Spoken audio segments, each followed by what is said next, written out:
মানব সভ্যতার সর্বশ্রেষ্ঠ মানুষটি এই উম্মতকে সব থেকে দামি কোন জিনিসটি গিফট করে গেছেন জানেন কি? আখলাক। আখলাক কথার অর্থ শুধু মানুষের ব্যবহার নয়, আখলাক কথার অর্থ চরিত্র গঠন। আমি আপনি হয়তো আমাদের জীবনের কোনো মানুষকে কোনোদিন ভুলতে পারবো না শুধুমাত্র তার সুন্দর আখলাকের জন্য। আখলাক বা আদব হলো খাবারে লবণের মতো।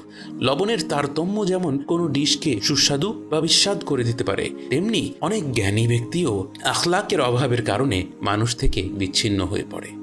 আসুন আজ থেকে নিয়ত করি, কারো অর্থসামাজিক অবস্থা নির্বিশেষে সবার সাথেই আমরা সম্মান দিয়ে কথা বলবো।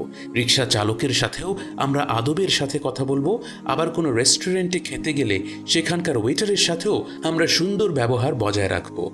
আর ভালো ব্যবহার শুধু বড়দের জন্য বা সমবয়সীদের জন্য না, ছোটদের প্রতিও ভালো ব্যবহার বা সম্মান দেখানো প্রয়োজন। নবীজি সাল্লাল্লাহু আলাইহি ওয়াসাল্লাম বয়সে ছোটদের সাথেও আদবের সাথে সম্মানের সাথে কথা বলতেন। পবিত্র কোরআন মাজিদে আল্লাহ সুবহানাহু ওয়া তাআলা আমাদের বিভিন্ন আয়াতের মাধ্যমে আখলাকের নীতি শিখিয়েছেন। পাথরের হৃদয় চিরে যেভাবে ঝর্ণার বারিধারা থেকে ধীরে ধীরে জলপ্রপাতের সৃষ্টি হয়, তেমনি সুন্দর আখলাক কঠিন তপ্ত হৃদয়কে নরম করে মানুষকে আল্লাহমুখী করে তোলে।